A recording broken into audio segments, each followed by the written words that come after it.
먼저 페이지 표시를 조금 정정해 드릴게요. 11페이지 보시면 34번 지문, 11페이지에 34번 지문을 보시면 거기 지문 출처 부분에 페이지 284면에 17번 지문이라고 되어 있잖아요. 그렇죠? 284를 263으로 고치시면 되겠습니다. 284를 263으로 고치시면 되겠습니다. 그렇죠? 284를 263 이렇게. 자, 다음 25번 지문 보세요. 25번 지문. 쉬는 시간에 두 분이나 그렇죠? 어느 부분이 틀렸는지 질문을 하셔서 9페이지 25번 지문을 보시면 이렇게 되어 있죠. 당사자 사이에 항소 취하 합의가 있는데도 항소 취하서가 제출되지 않는 경우 상대방은 이를 항변으로 주장할 수 있고, 여기까지 맞습니다. 그렇죠? 그 우리 해설에 나오는 첫 번째 동그라미 A 부분에 나오는 얘기입니다. 뒷부분이 틀렸어요. 이때 항소 취하의 효력이 즉시 발생해서 항소심 소송 절차가 종료가 되고 항소기간 만료 시에 소급해서 1심 판결이 확정된다. 그럼 옆에다가 항소 취하서를 제출한 경우의 효과라고 쓰시기 바랍니다. 이거는 제가 지금 이제 뒷부분 읽은 거는 항소 취하의 효과예요. 취하를 하면 이렇게 됩니다. 근데 이거는 지금 항소 취하 합의잖아. 그렇죠? 그렇죠? 그래서 이때 항소 취하의 효력이 즉시 발생해서 항소심의 소송 절차가 종료가 되고 항소기간 만료 시에 소급해서 1심 판결이 확정된다. 옆에다가 이제 뭐라고 다시 쓰시면 항소 취하 합의에 따라서 항소 취하서를 제출했다면 이렇게. 그렇죠? 우리가 요 앞에서 보면 아직 항소 취하서를 제출한 게 아니잖아. 그렇죠? 그렇죠? 그 항소 취하 합의가 있으면 주장만 한 거잖아요. 그렇죠? 밑에 해설해 보시면 어떻게 됐습니까? 항소에 이익이 없다고 보아서 항소를 각하함이 원칙이다. 항소 각하되면 또 뭘 할 수 있습니까? 상고할 수 있습니다. 그렇죠? 근데 지문에 뭐라고 됐어요? 아예 그냥 항소심 소송 절차 종료된다고 됐잖아. 그렇죠? 이건 항소 취하의 효과예요. 취하의 효과. 나름 만들어낸, 그렇죠? 만들어 본 지문입니다. 제가 이왕 이렇게 된 거면 나오기를 한번 다 같이 기도를 해봅시다. 자, 다음 12면 보세요. 12면. 자, 35번 지문.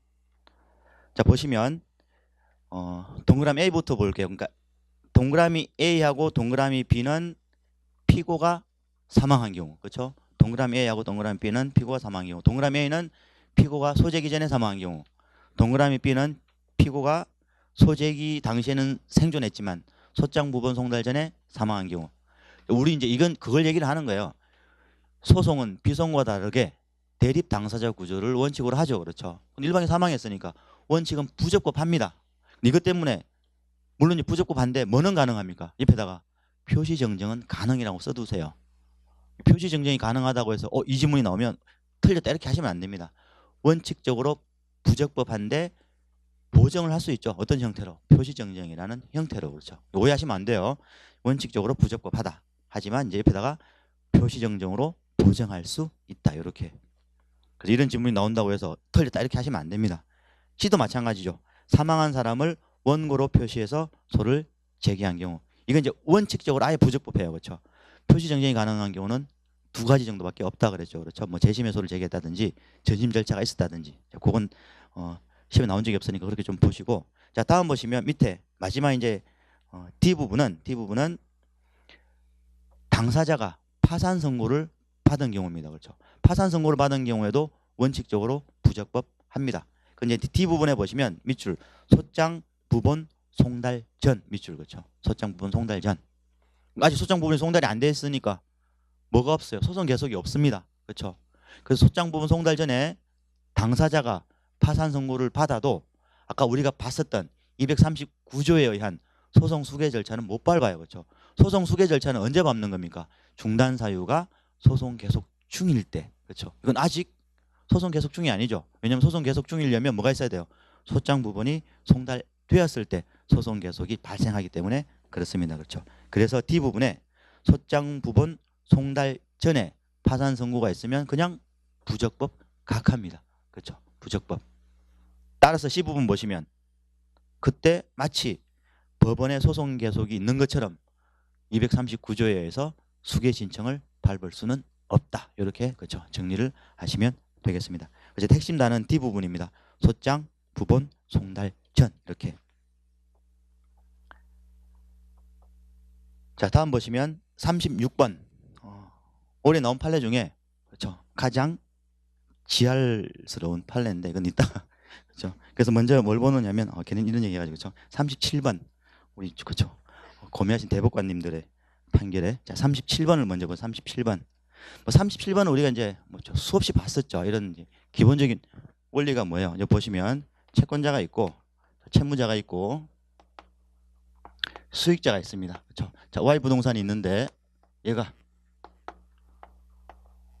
사회 행위로 증여를 해요.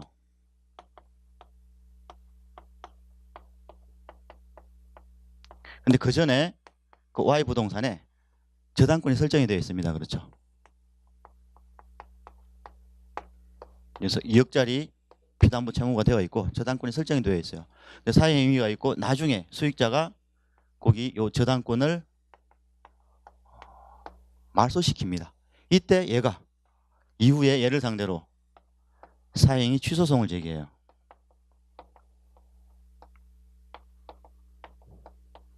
이제 원상 회복의 방법으로 그렇죠? 이렇게 원물 반환으로 이전 등기나 말소 등기를 할 수 있느냐 안 된다 그랬죠. 그렇죠? 왜냐하면 저당권자는 일반 채권자보다 우선하기 때문에 그렇습니다. 그렇죠?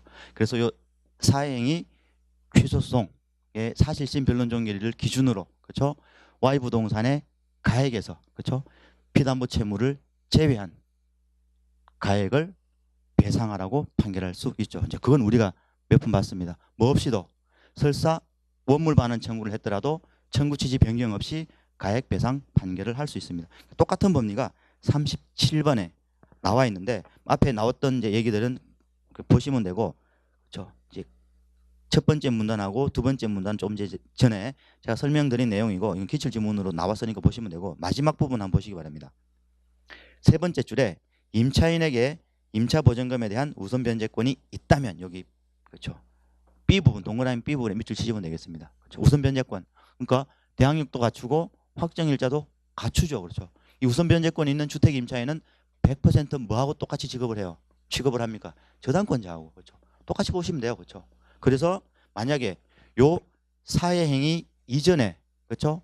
확정일자를 갖춘 주택 임차인이 있다면 보증금을 공제해서 가액배상 판결을 하면 될 거고 그렇죠.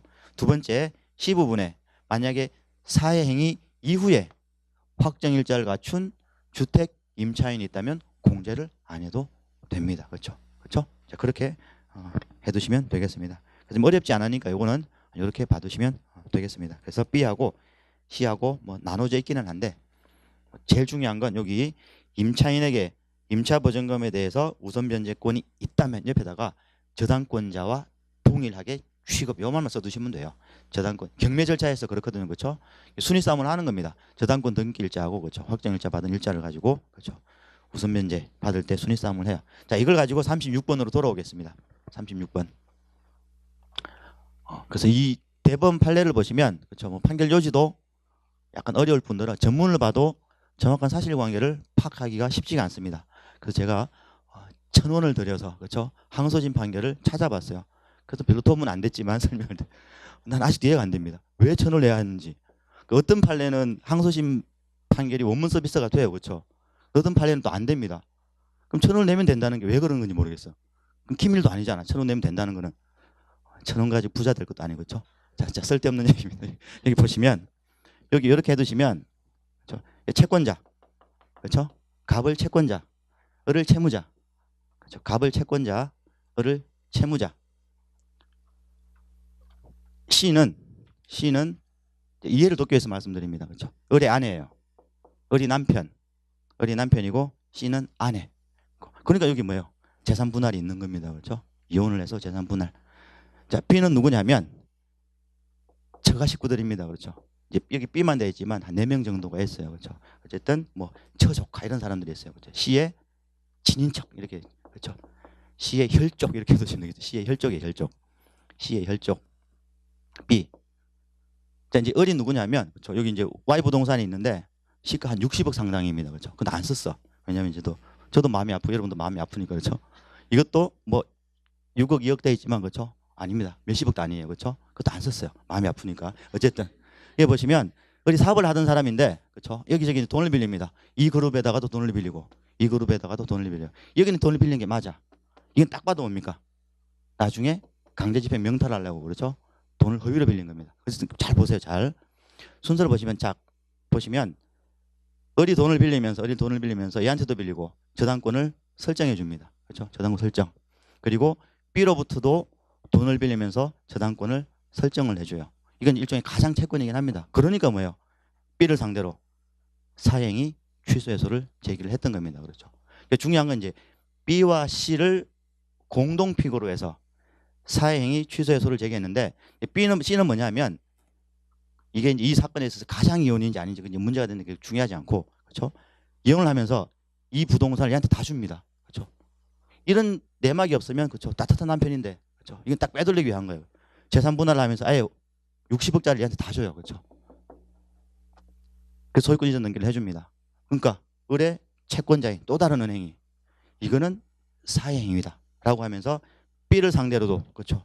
저당권 설정 등기 말소라는 사행위 취소소송 그리고 C를 상대로는 소유권 이전 등기 말소라는 사행위 취소소송. 여러분 이제 헷갈릴까 봐서 이건 그냥 지우세요. 괜히 이건 지우시길 바랍니다. 이건 의미가 없으니까 그닥. 이것 때문에 또 말소를 했는데 또 왜 사행위 취소송을 정의하느냐. 이게 또 다른 문제니까 이건 아예 말소 부분은 지우시길 바랍니다. 말소는 지우세요. 약정에 의해서 말소를 했는데 이건 또 다른 쟁점이니까 아예 지우시고 그냥 어쨌든 자 갑이 채권자가 건저당권자 그룹하고 그렇죠. 그리고 의뢰 아내를 상대로 사행위 취소송을 제기합니다. 그러니까 얘는 저당권 설정 등기 말소 그렇죠. 얘는 소유권 이전 등기 말소 이렇게 이제 원상 회복을 하라는 겁니다. 그런데 여기 보시면 자 B 부분은 1심이 청구가 인용이 되고 그렇죠. 원래 이제 좀 더 나가면 얘가 항소를 했는데 항소를 취하합니다. 그럼 물론 그렇죠. 우리 쟁점은 관계없으니까 확정됐어요. 확정. 그럼 이게 어떻게 되는 겁니까? 취소잖아. 그렇죠. 그러니까 이건 저당권자가 아니게 되는 거예요. 그렇게 따지면 얼핏 생각하면 요 2억 원은 나중 요 부분입니다. 항소심에서 A의 얘는 이제 맞으니까 그렇죠. 얘 부분 공제도 돼요. 그러니까 Y 부동산의 시가에서 그렇죠. Y 부동산의 여기 가액에서 A가 가진 건저당권자가 가진 6억은 공제해야 돼요. 그렇죠? 그게 뭡니까? 조금 전에 봤던 37번 지문 원칙이잖아. 그렇죠? 그렇죠? 그래서 여기 A가 가진 6억은 마이너스 하면 됩니다. 이건 맞아요. 항소심도 마이너스 한 거예요. 그렇죠? 그런데 여기 B에 대한 부분이 취소됐잖아요. 그럼 건저당권자가 아니잖아. 그렇죠? 그럼 2억 부분은 공제를 안 해도 된다고 항소심에서 합니다. 항소심은 뭐만 공제한 거예요? 6억 원만. 그렇죠? 뭐는 공제 안 한 겁니까? 이건 공제를 안 한 거예요. 그렇죠? 가액배상 판결을 할 때 Y 부동산의 가액에서 A라는 건저당권자에 의한 피담보 채무액 6억만 공제하고 반환하라고 합니다. 그게 한 20억 정도 돼요. 그렇죠? 뭐 6억 더 되니까. 그런데 대법원에서 너 이거 왜 공제 안 했느냐 하는 거예요. 왜? 그것 때문에 그렇습니다. 보시면 판결 요지 보세요. 36건의 판결 요지를 보시면 크게 세 문단이 되어 있는데 두 번째 문단 보시기 바랍니다. 이 두 번째 문단도 기출지문으로 나온 적이 있죠. 그렇죠. 채권자가 수익자를 상대로 사회행위 취소해소를 제기를 하면 인용 판결이 나도 이른바 취소 판결의 상대효라고 해서 누구누구한테만 판결 효력이 미치는 거예요. 채권자하고 그 수익자 사이에서만 판결 효력이 미칩니다. 요것 때문에. 그러니까 여기 보시면 B 부분 취소시켰잖아. 그렇죠? 누구 사이만? 갑과 B 사이에서만 이게 취소되는 효과가 있다는 거예요. 누구한테는 그 효과가 없다는 겁니까? C한테는 없다는 거예요. C한테는. 이것도 뭡니까? 갑이 B한테 이겨봐야 아무 소용도 없어요.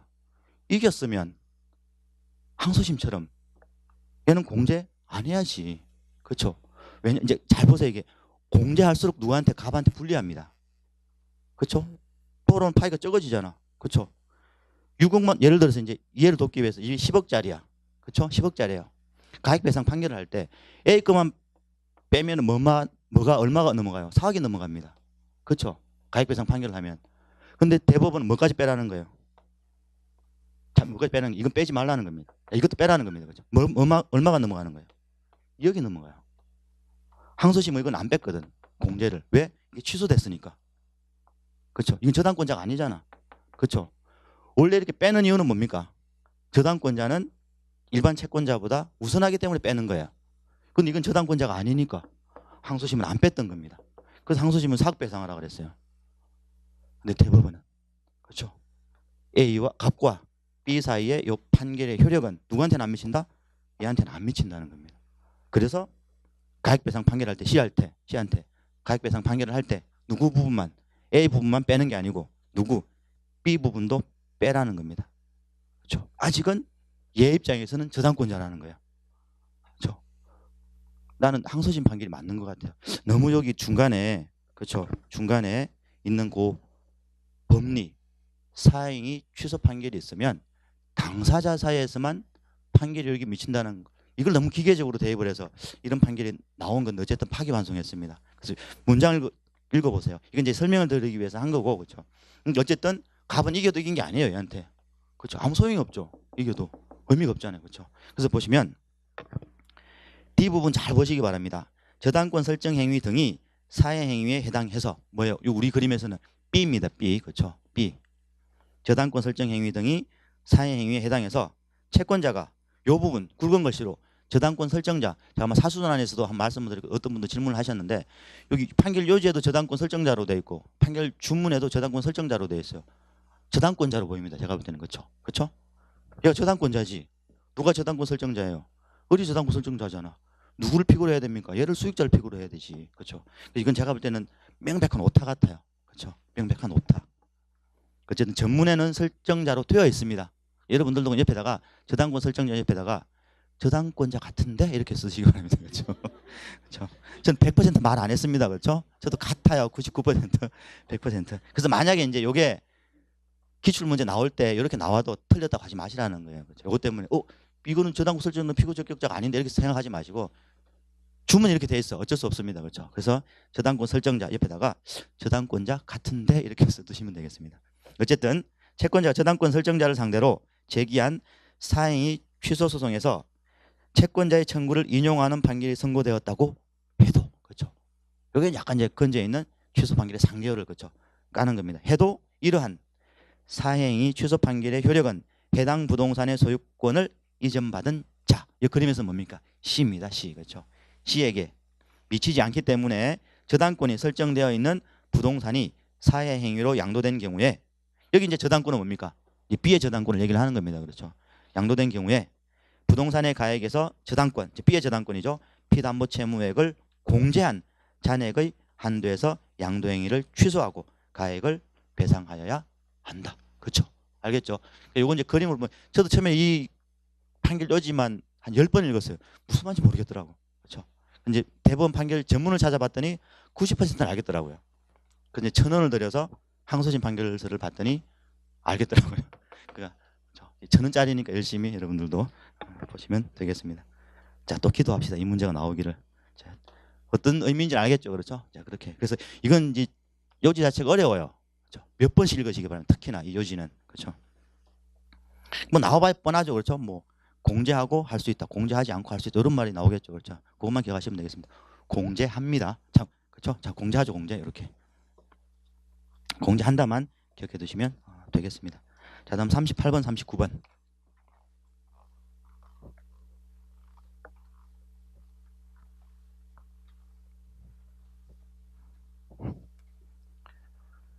채권자 취소제도 없애야 돼요. 그렇죠? 다 들여와가지고. 자, 38번, 39번을 보시면 이른바 이제 장래이행의소를 제기할 때 미리 청구할 필요 먼저 어떻게 판단하느냐부터 보도록 하겠습니다. 그렇죠? 자, 장래이행을 이행할 것을 청구하는 소는 미리 청구할 필요. 이게 뭡니까? 이른바 이제 장래이행의소에 있어서 소의 이익입니다. 그렇죠? 미리 청구할 필요. 미리 청구할 필요가 없으면 소의 이익이니까 부적법 각하. 그렇죠? 그렇게 되는 거죠. 미리 청구할 필요가 있어야 제기할 수 있고 이때 채무자의 태도나 채무의 내용과 성질에 비추어 채무 이행기가 도래하더라도 이거는 몰라도 돼요. 그렇죠? 이건 뭐 옳지 않은 지문 나오기가 어려우니까 뒷부분이죠. 채무자의 이행을 기대할 수 없다고 판단되는 경우. 이제 보통 교과서에 뭐라고 나옵니까? 채무자의 임의 이행을 기대할 수 없을 때. 그렇죠? 나중에 변제기나 조건이 성취되어도 채무자의 임의 이행을 기대할 수 없을 때. 이때 이제 미리 청구할 필요가 있죠. 뭐는 안 됩니까? 옆에다가 기출 문제로 나왔죠. 나중에 이행기가 도래해도 강제 집행이 불가능하거나 곤란할 때 그거는 이유가 안 됩니다. 그렇게 옆에 써두시면 되겠죠. 강제 집행의 곤란이나 불가능하고 X. 그렇죠. 그럼 미리 청구할 필요가 문제가 아니고 그건 뭐의 문제라고 했어요? 집행 보전. 그렇죠. 보전 처분의 문제라고 말씀을 드렸죠. 그때는 가압류나 가처분 신청을 해야 합니다. 자, 다음 요 부분인데 자, 장래 채무 이행기가 도래할 예정인 경우에도 B 부분이죠. 채무 불이행 사유가 언제까지 존속할 것인지가 불확실해서 변론 종결 당시에 확정적으로 채무자가 책임을 지는 기간을 예정할 수 없다면 여기 밑줄 치시길 바랍니다. 요건 이제 질문하신 분이 있어서 좀 설명을 드리도록 하겠습니다.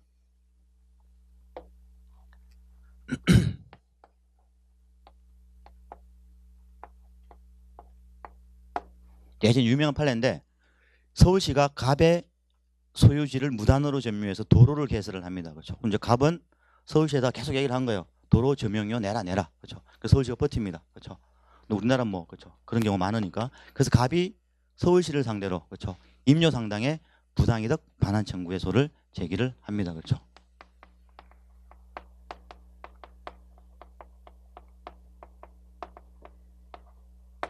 청구를 하면 여기 보시면 이 소송의 사실심 변론 종결일까지의 임료. 이건 이제 뭐예요? 현재 이행 판결. 그렇죠? 한꺼번에 주라는 거니까. 무단 점유 시점부터 요 날까지는 뭡니까? 현재 이행 판결.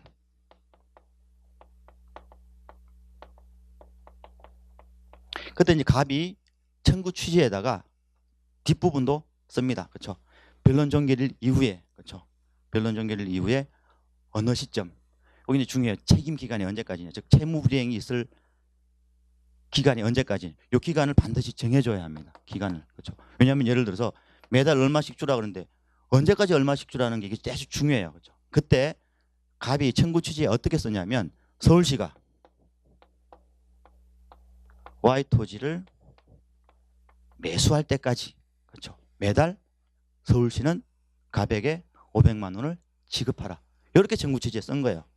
그런데 이거는 각하시켰습니다. 왜냐하면 서울시가 이 땅을 매수할지 매수하지 않을지는 불확실하다는 거예요. 그렇죠? 요건 안 됩니다. 그래서 책임 기간을 명확하게 그렇죠? 확정할 수 있어야 합니다. 언제를 기준으로? 요 날을 기준으로. 그게 변호사 시험에 나왔죠. 변호사 시험은 소재기 시점을 기준으로 X입니다. 그렇죠? 요 날이에요. 그래서 변론 종결 시에 노랑이 하시면 되겠습니다. 옆에다가 소재기 시 X 이렇게. 그렇죠? 그 장래 채무 이행기가 도래할 예정인 경우에도 채무 불이행 사유가 언제까지 존속할 것인지. 그렇죠? 언제까지 존속할 것인지. 불확실해서 변론 종결 당시의 밑줄. 확정적으로 채무자가 책임을 지는 기간을 예정할 수 없다면 장래 이행을 명하는 판결을 할 수 없고, 그러나 반대죠. 반대로 보시면 됩니다. 채무의 이행기가 장래에 도래할 예정이고 그때까지 채무 불이행 사유가 계속 존속할 것이 변론 종결 당시에 확정적으로 예정이 되어 있다면 장래의 이행을 명하는 판결을 할 수 있다. 그렇죠? 어쨌든 요건 보시면 될 것 같고, 밑에 그 관련된 각주 16번에 있는데 한번 보시면 되겠습니다. 각주 16번에 보시면 임차인이 원고, 그렇죠? 임대인이 피고, 그리고 갑은 제3자입니다. 그럼 보증금 반환 청구 소송의 조정이 성립되면 임대 목적물의 열쇠를 임차인은 누구한테 주면 돼요? 임대인한테 주면 되지. 누구한테 준 거예요? 갑에게. 아주 이상한 임차인입니다. 어쨌든 그때 나중에 임대인이 임차인을 상대로 부당이득 반환 청구 소송을 제기를 한 겁니다. 그랬더니 이제 항소심에서 그렇게 얘기한 거예요. 제3자니까 이게 사용 수익 기간이 불확실하냐 이게 문제가 됐던 겁니다. 그렇죠? 근데 이거는 제가 볼 때는 시험에 나올 가능성이 낮습니다. 왜냐하면 대법원에서 명시적으로 얘기한 게 아니고 타지 심리하라고 좀 파기환송한 거니까. 그러니까 각주에 나오는 거는 이거는 그냥 한번 읽어보시고 안 보셔도 제가 볼 때는 무방하겠습니다. 그렇죠? 그래서 이 경우는 지문만 우리가 본문에 봤던 판결 요지 지문만 보셔도 무방하겠습니다. 자, 다음 보시면 40번. 별로 어렵지 않죠. 그렇죠? 뭐 비법인 사단 혹은 재단은 원래는 권리 능력이 없지만, 그렇죠? 민사선고의 62조를 보시면 64조를 보시면 대표자 또는 관리인이 있는 경우에는 당사자 능력이 인정이 되죠. 그렇죠? 자, 62조죠. 밑에 보시면 두 번째. 여기까지 안 나올 것 같아요. 노인 요양원 혹은 노인 요양센터, 뭐 노인 의료 복지 시설. 이거는 뭡니까? 건물일 뿐이 시설일 뿐입니다. 그렇죠? 이건 비법인 사단이 아니기 때문에 당사자 능력이 있을 수가 없다. 이런까지 안 나올 것 같은데 한번 보시면 될 것 같고. 자, 다음 41번입니다. 41번.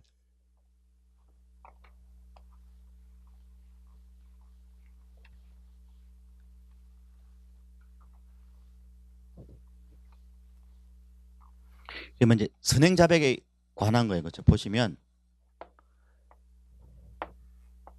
원래 자백의 모습은 기일에 얘가 그렇죠? A 사실을 먼저 주장하고 얘가 그 사실에 대해서 인정하는 진술을 하는 게 그렇죠? 원래 이제 자백의 원칙적인 모습이죠. 근데 선행 자백이라는 거는 이렇게 되지 않고 그렇죠? 얘가 먼저 상대방이 주장 책임을 지는 사실에 대해서 불리한 사실에 대해서 인정하는 진술을 먼저 하고 아직 2단계에서는 뭡니까? 자백이 안 됩니다. 그렇죠? 언제? 이 인정이 있고 두 번째 땡큐 하면서 뭐예요? 인용하면 혹은 인정하는 진술을 주장하면 그때 가서 뭡니까? 선행 자백에 대해서 그렇죠? 취소할 수 없죠. 이게 이제 뭐 시험에 자주 나오고 근데 이 경우는 어떤 경우냐면 어쨌든 이 선행 자백이든 재판장 자백이 되려면 두 사람의 진술이 일치해야 합니다. 그렇죠? 그게 핵심이에요.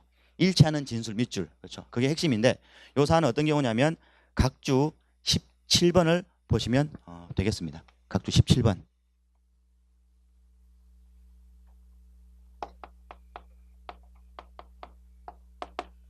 어떤 사실관계를 간단하게 말씀드릴게요. 왜냐하면 이제 판결 요지만 보면 좀 쉽게 이 말이 다가오지가 않으니까.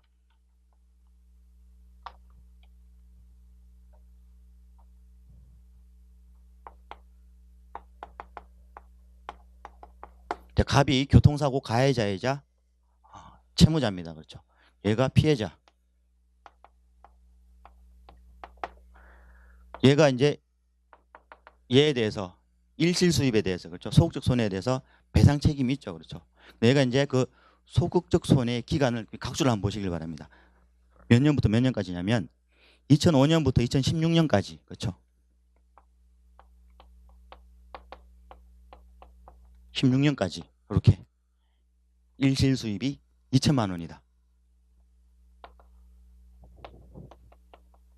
요 얘기 무슨 얘기예요? 이 사람은 한 달에 얼마 버는 겁니까? 200 번다. 말이 안 되죠, 좀 그렇죠? 이렇게 주장한 거예요. 그래서 얘가 그냥 원용합니다. 이거를 땡큐. 그냥 2천만 받으면 되니까. 근데 실제는 치료한 기간이 1년이에요. 2005년부터.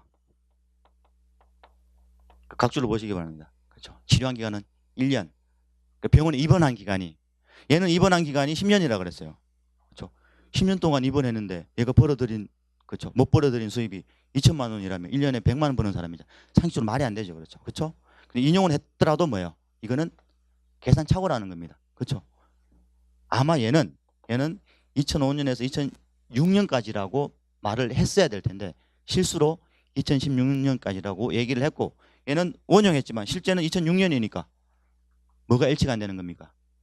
진술이 일치가 안 되는 거죠. 그렇죠? 원래는 2006년이니까. 그렇죠? 그 얘기를 하는 겁니다. 밑에 보시면 17번에 각주 채무부준재 확인해소에서 원고 여기다가 피해자 쓰시면 되겠습니다. 피해자 혹은 채무자. 그렇죠? 가해자죠. 참 가해자, 채무자. 원고 옆에다가 채무자, 가해자. 원고는 피고의 일실 수입이 2천만 원. 그렇죠? 소극적 손해가 2천만 원이라고 주장을 하면서 피고가 사고일인 2005년 8월부터 2016년 2월까지 입원에 동그라미. 그러니까 10년을 입원한 겁니다. 10년을 입원. 돈을 10년을 동안 못 벌었는데. 그렇죠? 근데 2천만 원이라는 게 말이 안 되잖아요. 그렇죠? 이렇게 진술하였고 피고가 이를 원용. 실제 피고는 2005년 8월부터 2006년 2월까지 채 1년이 안 되는 기간 동안 입원 치료를 받은 겁니다. 그렇죠? 이거는 서로 간의 진술의 일치가 없다. 이렇게 기억하시면 되겠죠. 그래서 재판장 자백이 안 됩니다. 따라서 뭐예요? 취소할 수 있습니다. 그렇죠? 그렇게. 그래서 보시면 어쨌든 요것도 약 41번 지문 옆에다가 46번 지문과 비교 이렇게 해두시면 되겠습니다. 46번 보세요. 46번으로 갑시다. 바로. 재판상 자백이 되는 건 주요 사실에 대해서 돼요. 그렇죠? 46번 지문을 보세요. 46번 지문. 자, 인신사고로 인한 손해배상 사건에서 손해배상을 액을 산정하는 기초가 되는 피해자의 기대여명. 그렇죠? 기대여명의 동그라미. 기대여명. 주요 사실로 자백간주 대상이 됩니다. 그렇죠. 즉 교통사고일로부터 앞으로 피해자가 몇 년 정도 더 살지, 그렇죠. 기대해명, 주요 사실, 자백 대상이 된다. 그리고 밑에 해설해 보시기 바랍니다. 이제 변호사 시험 기출 문제로 나왔죠. 마지막 해설 보세요. 사고 당시의 수입, 그렇죠. 즉 소극적 손해를 산정하기 위한 사고 당시의 수입도 주요 사실로 재판상 자백이 됩니다. 그래서 이제 다시 41번으로 돌아오시면 이거 지금 뭘 가지고 다투는 거예요? 일실 수입이 얼마인지 다투는데, 그렇죠? 입원한 기간도 중요하죠. 이것도 뭐처럼 본다는 겁니까? 직접적으로 안 나오겠지만 이것도 주요 사실처럼 본다고 생각하시면 되겠습니다. 이제 자백이 되느냐 안 되느냐 싸우는데, 그렇죠? 기간 가지고 싸우잖아요. 입원 기간 가지고, 그렇죠?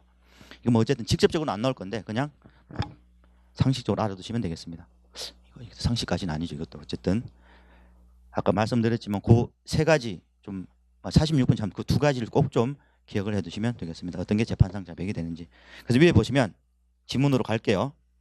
위에서 세 번째 줄 마지막 부분 따라서부터 보세요. 따라서 당사자 일방이 한 진술의 밑줄 잘못된 계산이나 기재, 기타 이와 비슷한 표현상의 잘못이 있고 잘못이 분명한 경우에는 뭐가 안 된다? 상대방이 원용해도 자백 혹은 재판상 자백이 될 수 없다. 그렇죠? 그러니까 외우시기 바랍니다. 옆에다가 암기하자 해주세요.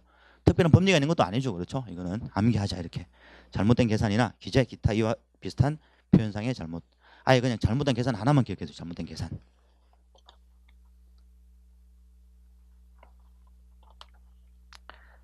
자, 다음 보시면 42, 43, 44번 지문을 보시면 되겠습니다. 자, 끝세 부분에 첫 번째 문단에 나오는 거는 이제 세 번째 줄까지는 많이 보셨을 거예요. 216조 1항에 보면 주문에 나오는 것에 한해서 기판력이 발생하죠. 그렇죠. 근데 유일하게 216조 2항에서 판결 이후에 나오는 부분 중에 상계항변만은 예외적으로 기판력이 발생합니다. 왜 216조 2항이 상계항변에 대해서 기판력을 발생하도록 하느냐 한 게 극세 1분에 그렇죠. 1번에 나오는 그 지문이에요. 취지가 나옵니다. 근데 이건 아무리 봐도 뭐예요? 옳지 않은 지문으로 만들 가능성은 0이에요. 그렇죠. 한번 읽어보시고 이런 취지 때문에 상계항변에 대해서도 기판력을 발생하게 했구나 하는 정도만 기억해 두시면 되겠습니다. 자, 여러분들이 보실 거는 두 번째 문단부터 보시면 되겠습니다. 동그라미 A에 해당하는 거죠. 그렇죠. 자, 상계 주장에 관한 판단에 기판력이 인정되는 경우는, 그렇죠. 첫 번째 원칙은 이겁니다. 수동 채권이 소구 채권이어야 돼요. 그렇죠. 수동 채권이 소구 채권.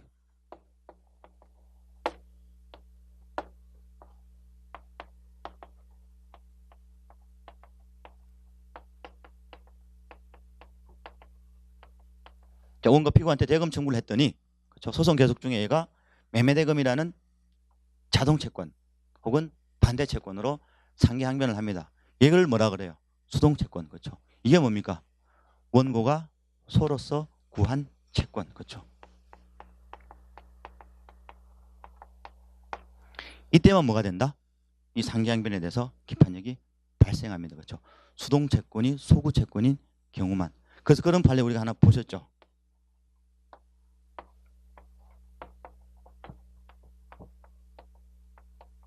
동시행 항변으로, 그렇죠. 채권을 주장했을 때 원고가 상계항변을 합니다.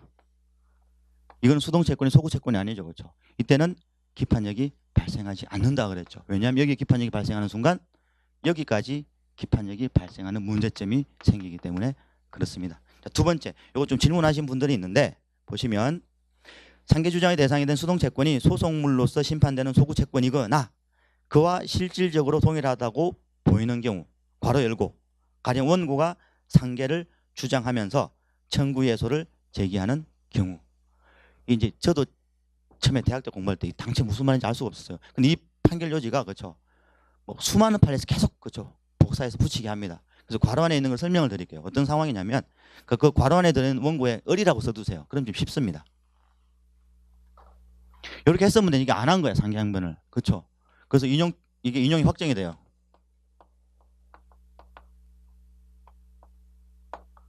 이거 뭐 쓸 필요도 없고, 그렇죠. 이후에 을이 갑을 상대로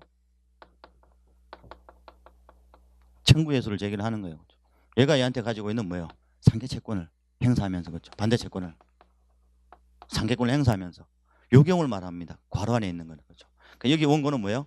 전소 확정 판결의 패소자인 피고를 말한 거예요. 전소에서는 피고지만 청구에서는 뭡니까? 얘가 원고가 되기 때문에 그렇습니다. 그렇죠? 상계를 주장하면서 이건 뭐예요? 마치 소송물처럼 접근해도 된다는 겁니다. 그렇죠? 이거는. 그래서 이 경우에는 상계 항변을 하면 요 채권에 대해서 뭡니까? 상계권 주장하면서 하면 기판이 발생한다는 겁니다. 그렇죠? 그렇게. 그게 과로안이죠. 가령 원고가 상계를 주장하면서 청구해소를 제기하는 경우. 그렇죠? 상계를 주장한 반대 채권과 그 수동 채권을 기판력의 관점에서 동일하게 취급하여야 할 필요성이 인정된 경우를 말한다. 이건 뭐 제가 볼 때 옳지 않은 질문으로 나올 가능성이 좀 낮긴 한데 이것도 어쨌든 문장에 좀 익숙해지시면 되겠습니다. 다음 부분 세 번째 문단을 보시기 바랍니다. 자, 소송상 방어 방법으로서의 상계항변 밑줄. 그렇죠?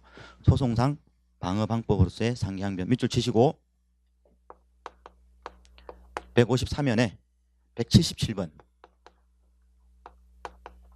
이게 이제 154면에 177번을 찾아가시면 이른바 소송상 형성권 행사라고 되어 있어요. 보세요. 그렇죠? 그러니까 소송에서 비로소 당사자가 형성권을 행사한 이후에 그 소가 취하되거나 각하되었을 때, 그렇죠? 그 소가 취하되거나 각하되었을 때 소송상 형성권 행사의 실체법상의 효과도 그대로 남아 있느냐 하는 주제가 있었죠. 그렇죠? 첫 번째 그 파트 보시면 해제권은 그대로 남아 있습니다. 그렇죠? 해제권은 존속. 하지만 오른쪽 페이지 보시면 상계권. 상계권만은 뭐예요? 일종의 예비적 항변입니다. 그렇죠? 이렇게 수동채권. 이렇게 상계항변을 하면 이 상계항변은 예외적으로 원래 이제 형성권이라는 게 행사를 해서 상대방한테 도달하면 바로 효력이 발생해야 돼요. 그렇죠? 이건 예외적이라는 겁니다.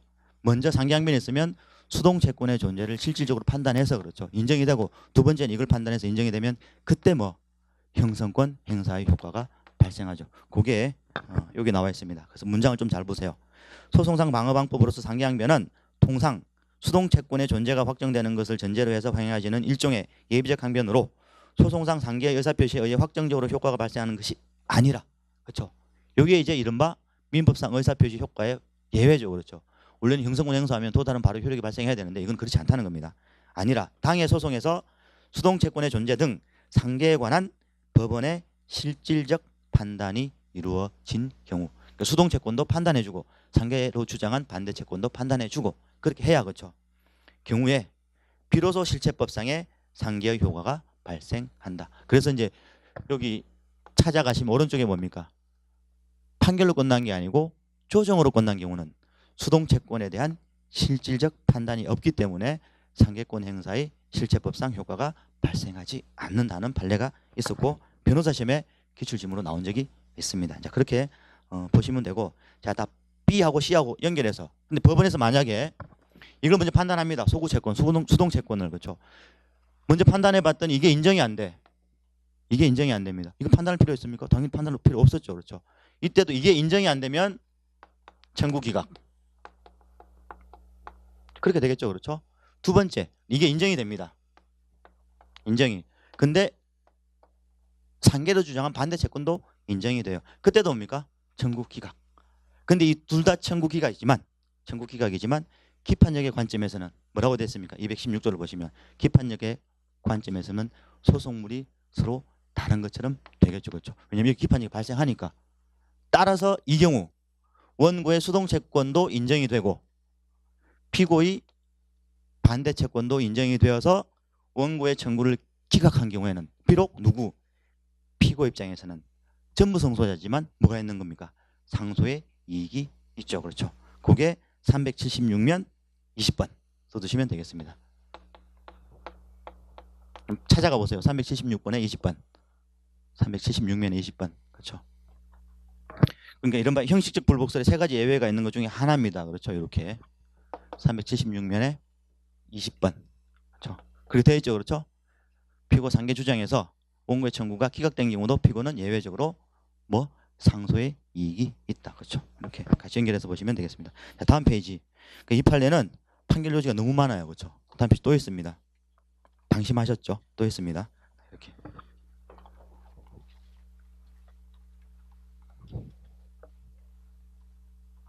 조금씩 어려워져요. 뒷부분은. 잘 보시길 바랍니다. 자, 보시면 자, 첫 번째 이제 이 부분이 있는 문단부터 볼게요. 자, 확정된 판결의 이유 부분의 논리 구조상 법원이 당해 소송의 소송물인 수동 채권의 전부 또는 일부의 존재를 인정하는 판단을 한 다음에 피고의 상기항변에 대해서 판단으로 나아가서 이 부분부터 보세요. 피고가 주장한 반대 채권의 존재를 인정하지 않고 상기항변을 배척하는 판단을 한 경우, 그렇죠? 그러니까 오해하시면 안 되는 게 원고가 주장한 수동 채권의 존재를 인정을 하고 두 번째 피고가 주장한 반대 채권의 존재를 인정했을 때도 기판력이 발생하지만 원고의 수동 채권을 인정을 하고 피고가 주장한 반대 채권의 존재를 인정하지 않았을 때도 기판력이 발생합니다. 오해하시면 안 돼요, 그렇죠? 무슨 말인지 알겠죠? 이 경우는 옆에다가 이렇게 그림으로 하나 그려두시면 되겠습니다.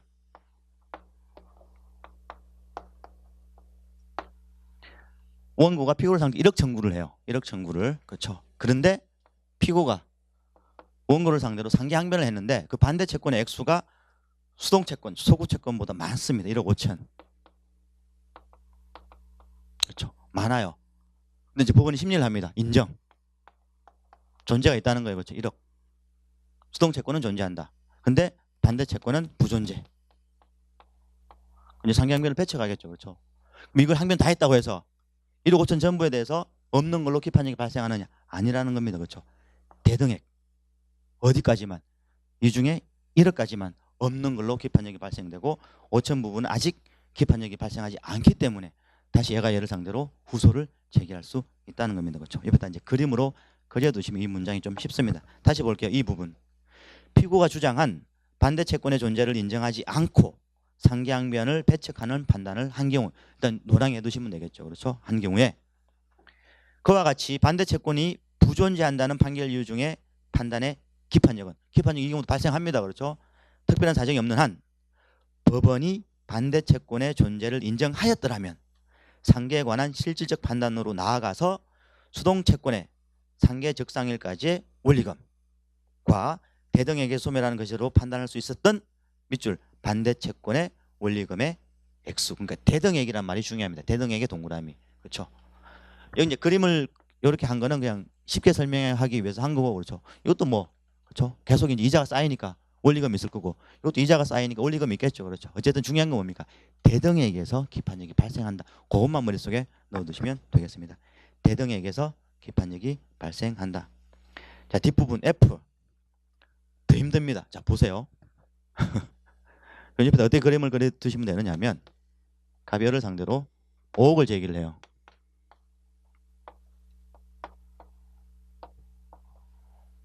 자, 얘가 채권이 또 2개 있습니다. 그렇죠? 채권이 3억짜리 하나, 또 3억짜리 하나. 그렇죠? 이거 나중에 천천히 읽어보세요. 어렵지는 않습니다. 보시면 법원이 심판해 봤더니 인정,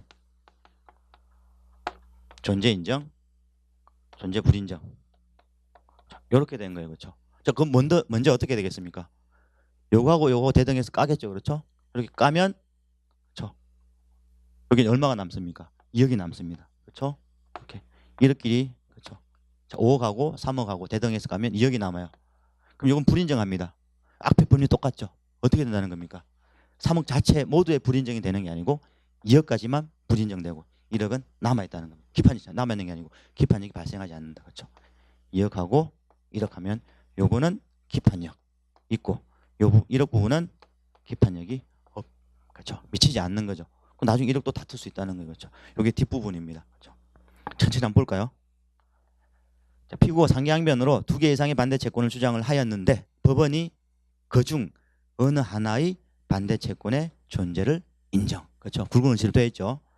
수동 채권의 일부와 대등액에서 상기하는 판단을 하고 나머지 반대 채권들은 모두 부존재한다고 판단해서 그 부분 상기항변을 배척한 경우에 지조 수동 채권 중 위와 같이 상계로 소멸하는 것으로 판단된 부분, 그렇죠. 수동 채권 중 위와 같이 상계로 소멸한다고 판단된 부분은 피고가 주장하는 반대 채권들 중에 그 존재가 인정되지 않는 채권들에 관한 분쟁이나 그에 관한 법원의 판단과는 관련이 없어서 어떤 부분이에요? 이 부분 3억끼리 대등액에서 없어진 부분을 얘기를 하는 겁니다. 그렇죠. 기판력의 관점에서 취급할 수 없기 때문에 그와 같이 반대 채권들이 부존재한다는 판단에 대해서 기판력이 발생하는 전체 범위는 위와 같이 상계를 마친 후에 수동 채권의 잔액 동그라미를 초과할 수 없다고 보아야 한다. 그렇죠? 어쨌든 문장으로 읽으면 쉽게 와닿지 않습니다. 이렇게 그림을 그려두시고 다시 또 몇 번씩 읽어보시면 되는데 그리고 부분 보지 마세요. 이 부분은 그렇죠. 이 부분까지 내면 그건 출제하신 분이 양심이 없다고 저는 생각을 합니다. 벌써 여기까지 읽으면서도 그렇죠. 엄청 지치죠, 그렇죠? 그렇죠. 뒷부분 그리고부터는 제가 볼 때 안 보셔도 무방할 것 같습니다. 그렇죠. 만약 이거 나오면 다른 지문들도 맞추면 돼요, 그렇죠. 여기까지 보시면서 너무 그렇죠. 남아 있는 체력을 낭비하지 마시길 바랍니다. 자, 다음 보시면 45번. 45번 지문을 보시기 전에 46면에 45번 지문을 보시기 바랍니다. 어떻게 둘 다 45번이지? 저 쓸데없는 얘기죠. 46면에 45번. 46면에 45번을 보시면 이런 거예요. 어떤 법인이 있습니다. 얘는 당연히 이제 법인이니까 당사자 능력이 있죠. 그렇죠. 그 법인의 내부 조직이 있습니다. 내부 기관. 혹은 하부 조직. 이건 원칙적으로 당사자 능력이 없죠. 그렇죠. 근데 그 지문에 해당하는 지문을 찾아보시면 얘가 어떤 비법인 사단으로서의 실체를 갖추고 있으면 그때는 당사자 능력이 있다 하는 게 뭡니까? 46면에 45번입니다. 그렇죠. 46면에 45번. 그하고는 직접적 관련이 없는데 그렇죠. 이 방론으로 그런 얘기를 해서 잠깐 말씀을 드린 겁니다. 자, 이 사안은 보세요. 이 사안은 자, 그 전에 이제 요건 이제 집행력하고 관련된 집행력. 여러분 하나 그냥 머릿속에 기억하실 건 기판력의 범위와 집행력의 범위는 일치한다. 요 말만 좀 기억해 두시면 되겠습니다. 기판력의 범위와 집행력의 범위는 일치한다. 그게 이제 첫 번째 문단에 나와 있죠. 그러니까 기판력의 주관적 범위는 어디까지 미칩니까? 218조에 나와 있죠. 그렇죠? 당사자, 혹은 뭐 변론 종결을 위해 승계인, 청구 목적물 소지자 이런 자들에 대해서만 기판력이 발생하죠. 그런 자들이 아니라면 뭡니까? 기판력이 안 미치기 때문에 집행력도 미칠 수 없습니다. 그래서 요 밑에 두 번째 지문을 보시기 바랍니다. 따라서 지부나 분회나 지회 등 어떤 법인의 하부 조직의 밑줄, 그렇죠? 하부 조직의 밑줄을 상대로 어떤 소를 제기해서 판결이 확정되었더라도 그 하부 조직이 소속된 뭡니까? 법인에까지 집행력이 미치는 건 아니라는 겁니다. 그렇죠? 하부 조직이 소속돼 있는 그러니까 얘가 당사자가 된 거예요. 그렇죠? 얘에 대해서 기판력이 이제 판결이 확정됩니다. 그럼 기판력이 발생하면 얘한테만 미치고 집행력도 얘한테 미친다는 겁니다. 누구한테까지는 안 미쳐요. 얘한테는 안 미칩니다. 특히 이제 이 사실관계는 여기까지는 모르셔도 될 것 같긴 한데 18번 각조 보시기 바랍니다. 마침 또 그 하부 조직은 뭡니까? 권리 능력도 있어요. 그렇죠? 권리 능력도. 근데 거기까지 시험에 안 나오겠지만 근데 이 판례는 공교롭게도 얘도 권리 능력도 있고 그 지부도 그렇죠? 뭐 경기 북부 지부인가 그런데 거기도 법인 등기를 합니다. 둘 다 법인이에요. 그렇죠? 그런 경우는 더더욱 안 돼요. 우리 판례 그렇게 얘기합니다. 방론으로 얘기해요. 설사 얘가 비법인 사단이어도 얘한테 확정된 판결의 집행력은 얘까지 안 미친다고 하는 겁니다. 그렇죠? 자, 유사 취지 판례가 올해 문제로 나왔죠. 몇 페이지 보시느냐 하면 286면에 121번. 그렇죠? 286면에 121번. 그렇죠? 거기 찾아보시면 뭐라고 되어 있냐면 법인이 받은 판결의 기판력은 대표자나 구성원에게 안 미친다. 이렇게 해놓고 뒷부분 뭐라고 되어 있습니까? 하지만 비법인 사단이 받은 판결의 효력은 누구한테? 대표자나 구성원에게 미친다가 되어 있죠. 그렇죠? X죠. 그렇죠? 안 미칩니다. 그렇죠? 자, 그렇게 보시면 되겠습니다. 그래서 옆에다가 두 개를 좀 비교를 해서 보시면 되겠죠. 다음 두 페이지만 하시면 됩니다. 그렇죠? 뭐 오후에는 재밌는 형소가 있으니까 형수생이 저를 오전으로 밀어낸 겁니다. 그렇죠? 자기 오전 하기 싫다고. 나도 싫은데. 자, 46번 보시면 약간 46번 봤었죠. 그렇죠? 기대 여명의 동그라미. 그렇죠? 기대 여명의 동그라미. 46번 마지막에 사고 당시의 수입에 그렇죠? 한 달에 얼마 버느냐. 이것도 재판상 자백의 대상이 된데 옆에다가 뭐 암기하자. 이런 거 이해하려고 하지 마세요. 그렇죠? 이해할 수도 없어요. 그렇죠? 그래서 그냥 암기하자. 자, 다음 47번. 이건 조금 뭐 집행법 연결되긴 한데 첫 번째는 보전처분 신청도 민사소송법 중복소송 금지에 관한 규정이 적용된다. 첫 번째 기억하시면 되겠습니다. 이건 암기입니다. 이것도 암기. 그렇죠? 법리가 있는 것도 아니에요. 보전 처분 신청도 아까 이제 말씀드린 예를 들어 이거예요.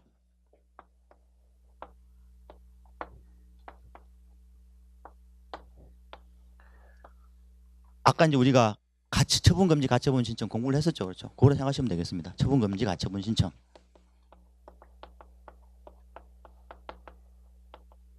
똑같이 같은 피보전 권리를 가지고 똑같은 부동산에 대해서 처분 금지 가처분 신청을 합니다. 이게 뭐가 된다는 거예요? 중복 신청이 됩니다. 그렇죠? 중복 신청이. 자, 중요한 건 이제 이것도 질문하신 분들이 있었는데 뒤에 보시면 B 부분 보시기 바랍니다. B 부분 보전 처분 신청이 중복 신청에 해당하는지 여부는 후행 보전 처분 신청의 동그라미 심리 종결시를 기준으로 판단한다. 자, 이제 오해하시면 안 되는 게 먼저 몇 페이지 보시느냐면 109면에 166번 보세요. 또 원래 오해를 안 했는데 저 때문에 오해할 수도 있겠는 것 같은데 109면에 166번.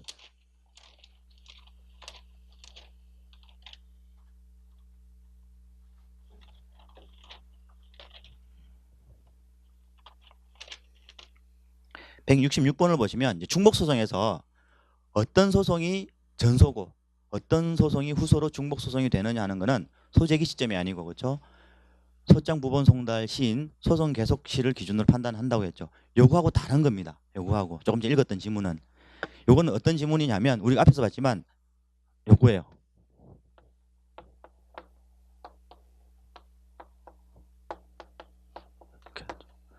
요소 계속 중에 이소를 제기하면 이건 중복소송이 돼요. 그렇죠? 이건 그걸 묻는 게 요걸 조금 전에 봤던 그렇죠?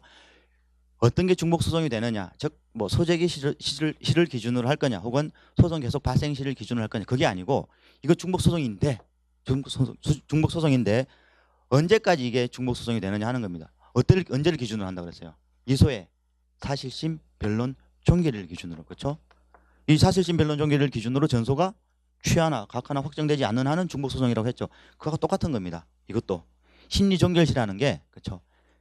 일반 중복소송으로 말하면 사실심 변론 종결시를 기준으로 한다 할 때 그 얘기를 하는 겁니다. 그렇죠. 그 얘기.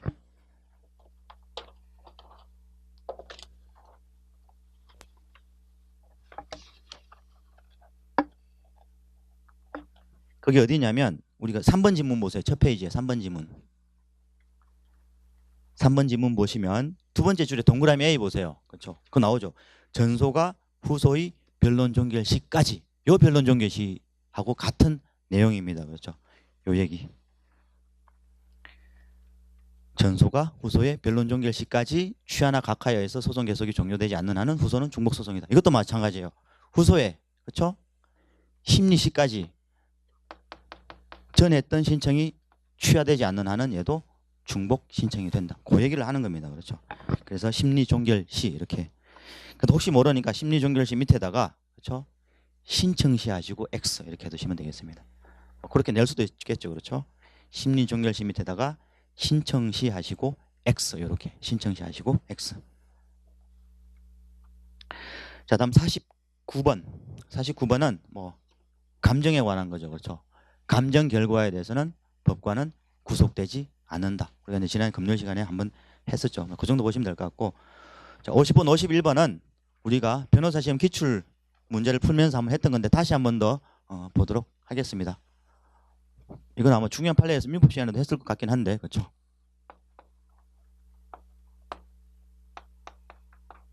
자, 갑이 채권자, 을이 채무자, 병이 제3채무자입니다. 그렇죠? 이제 채권자 대위권의 행사 요건 중에 하나는 채무자가 자기의 권리를 행사하지 않아야 합니다. 그렇죠? 따라서 얘가 만약에 먼저 제기를 해요. 이행여소를 제기를 해서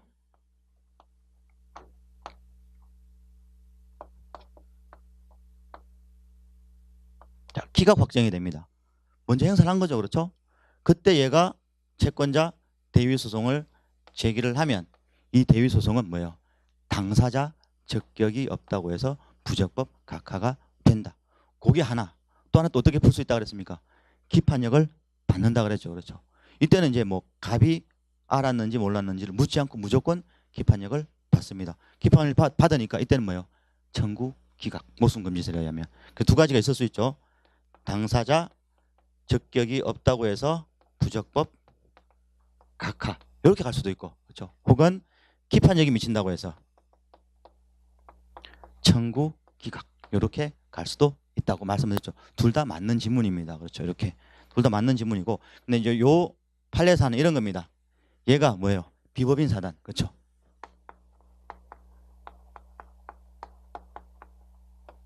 뭐 예를 들면 종중에 그렇죠. 자 비법인 사단 이 소송을 수행하는 방법은 두 가지입니다. 그렇죠. 하나는 비법인 사단은 그 재산 소유 형태가 총유죠. 그래서 어떻게 할 수 있습니까? 구성원 전원이 필수적 공동소송 형태로 할 수 있고 또 하나가 뭡니까? 반드시 사원총회 결의를 거쳐서 누구 이름으로 비법인 사단 자체 명의로 그렇죠? 소송을 수행할 수도 있습니다. 뭐는 안 됩니까?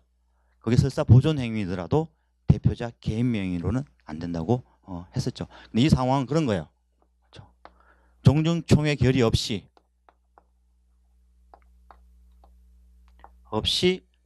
종중이 원고가 되어서 소를 제기합니다. 그럼 어떻게 처리를 합니까? 부적법 각하입니다. 그렇죠? 자, 이때도 채무자가 자기의 권리를 행사한 것으로 볼 수 있느냐? 아니죠. 그렇죠? 이때는 대위 소송을 제기해도 부적법 각하되지 않습니다. 왜냐하면 종중총회 결의가 없다는 얘기는 채무자가 자기의 권리를 행사하지 않은 것처럼 취급하기 때문에 그렇죠. 자, 그래서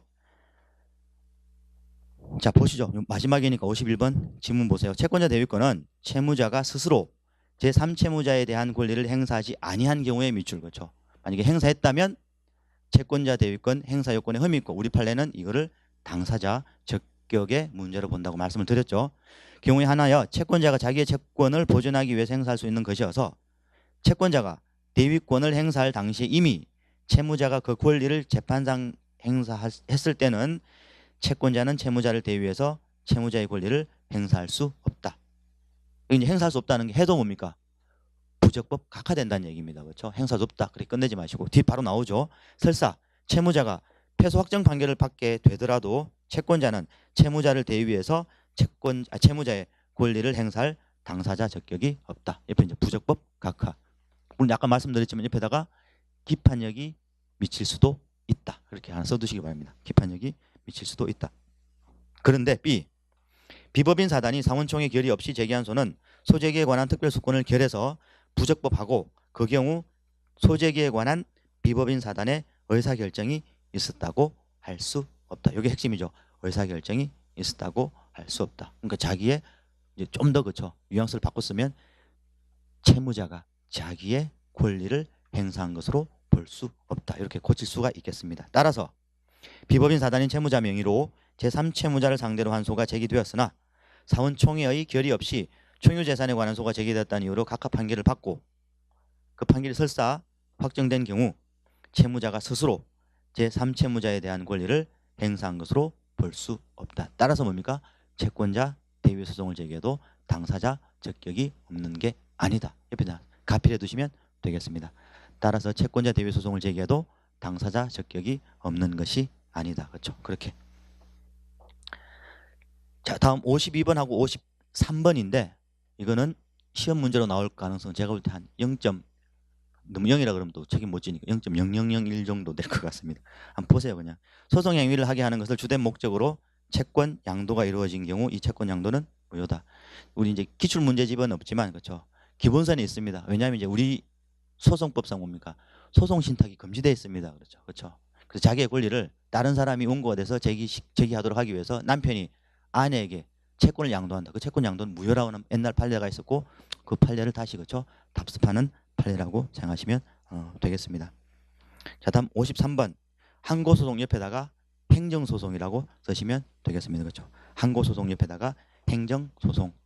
어쨌든 이 행정청은 민사소송에 있어서는 뭡니까? 당사자 능력이 없습니다. 그렇죠. 행정청은 민사소송에서는 당사자 능력이 없지만 뭐 당연히 행정소송에서는 그렇죠. 당사자 능력이 있고 피고 적격이 있습니다. 그렇죠. 그런데 이건 그냥 옆에다가 외우시기 바랍니다. 암기하자. 법리가 있는 것도 아니고 해설 보세요. 자, 항고소송은 다른 법률에 특별한 규정이 없는 한은 원칙적으로 소송의 대상인 행정처분을 외부적으로 행한 행정청을 피고로 하여야 한다. 그렇죠. 원칙입니다. 이게 그런데 뒷부분 다만 대리기관이 대리관계를 표시를 하고 피대리 행정청, 말하자면 이제 행정청이 본인처럼 되는 거죠. 그렇죠?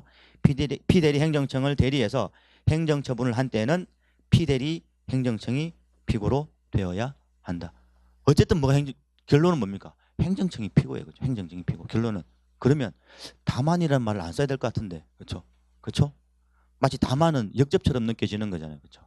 그래서 다만 아예 지우세요. 저도 읽다가 처음에 뭔가 잘못된 줄 알았어요. 그렇죠?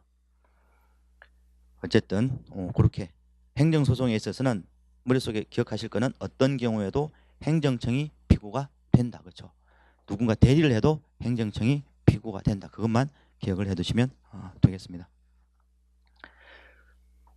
일요일에 나오셔서 수고를 하셨고, 제가 볼 때 여러분들 잘하고 계시니까, 그렇죠? 여러분 점수 뭐 잘 나온다고 제 점수가 아닌 것 같아요. 이런 생각하지 마시기 바랍니다. 너무나 잘하고 계십니다.